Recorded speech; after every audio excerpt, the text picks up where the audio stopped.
Frankenstein, Agent of S.H.A.D.E. number 4, written by Jeff Lemire, art by Alberto Ponticelli. Left off last issue with Frankenstein and the mermaid going to fight some underwater giant monster, while Lady Frankenstein, the vampire, and the werewolf are fighting a giant ogre monster. And they also got a psychic message that the planet itself is screaming out for help. This issue does a recap on exactly what I just said, so I don't even know why I said it.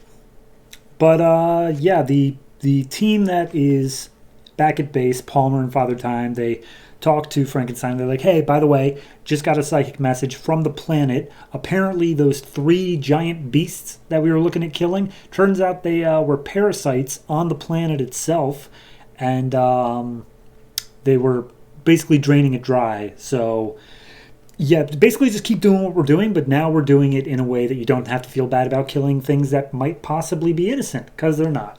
And he's like, cool, awesome. So Frankenstein dives in the water, and so does Mermaid. Meanwhile, the other 3, Werewolf, Vampire, and Lady Frankenstein, are already up to their necks in just hell. Just all these monsters, just tearing them apart. Like, not actually, but they're barely managing to hold their own.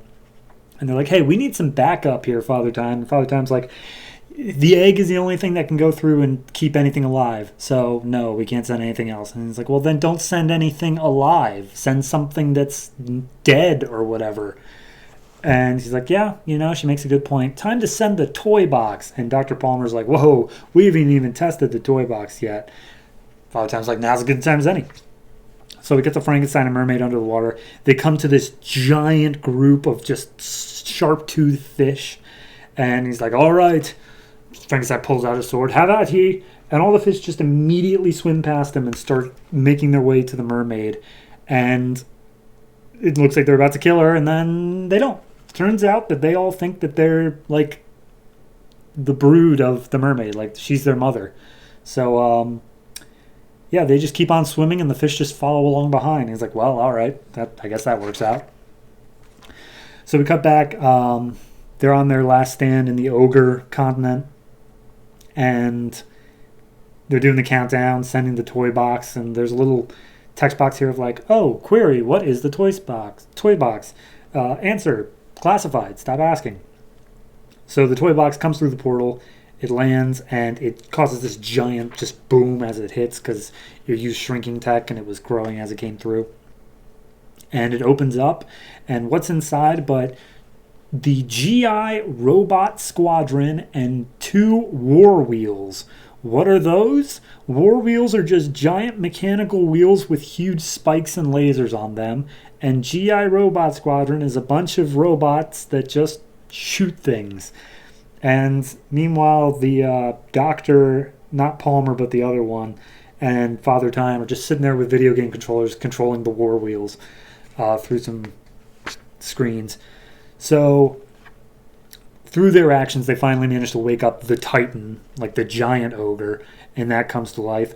Cut back to Frankenstein. They're swimming around. They're like, maybe the entirety of the oceans is a bit too much to search to find a single Titan. Like, what if we don't find it in time? And as if on cue, 2 giant yellow eyes open up, and they're like, all right, well, we found it. But hey, it's also not killing us. Like, it thinks that I'm like its bride. I could learn so much by studying this. And Frankenstein's like, well, tough, gotta kill it. Shink! And he stabs his sword into it. Meanwhile, Lady Frankenstein's like, all right, I got a plan to take out the ogre. You 2, controlling the war wheel, drive it into its kneecaps when I say so. And then Vampire, take Werewolf, fly up to the eye of the ogre, and slash it out. Got it? And they're like, yeah, sure, what are you going to do? He's like, I'm going to stand here and look good. So they go through the plan, and Vampire and Werewolf just have a little banter back and forth. He's like, I feel like we should have a nickname for this, like the Furball Special or something. He's like, just shut up and throw me. So they scratch out its eyes. It plummets to the ground as the war wheels hits its kneecap, and then the GI squadron just takes them all out. And they're like, yeah, wow, yeah, okay, she does look good. She's doing a very good job at looking good. So they come back up to the surface, and they've taking out the fish, and the planet is now thanking them. It's like, oh boy, the planet's free and it's heading back out into dead space, but we got to get you guys through the portal because they only have 3 minutes to get back to the egg and back in the portal, so hurry it up. Meanwhile, the egg is being piloted by Khalees, the mummy who fell unconscious last issue. He's going to pick them all up. So he gathers up everybody, he gets them through into the egg. They wonder, like, hey, what do we do with the war wheel and the GI robots? And it's like, oh, we'll reprogram them and make sure no more parasites can come to the planet. And then they got the whole tense thing of the portal's closing, 5, 4, 3, and then it crashes through. They arrived, and Father Time's like, all right, good job. So, Frankenstein, what do you think? Not so bad having a team, right? And Frankenstein's like, they'll do. And, cue the sitcom music. Great job. That's where we end the issue. I like this. I really did. It was a bit breakneck of, like, okay, we got to take care of this stuff super duper quick. But, like, they set it up so that it had to be breakneck, Like, it was like, okay, the portal's closing. You got to move now. Hurry. Also, it's coming to Earth and all this, like, crazy stuff. It made sense that it just felt very frantic. Could all this stuff realistically be done in that period of time? I'm not going to worry about that because it's literally Frankenstein and all the other Universal monsters. So I'm good with that.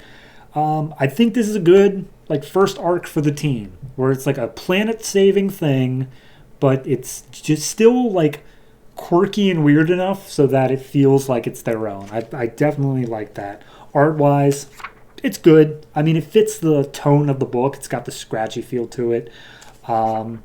I wouldn't say that it's super easy to tell what's going on at any moment, but it's separate enough that I'm able to just figure it out. So overall, I'm going to give this a 7. It's a very solid read. I would definitely check it out. I'm looking forward to the continuing adventures and seeing what happens next to the team and Frankenstein as a whole. But as for a first arc, the planet and rescuing the life and all that, I liked it. It was definitely a good read.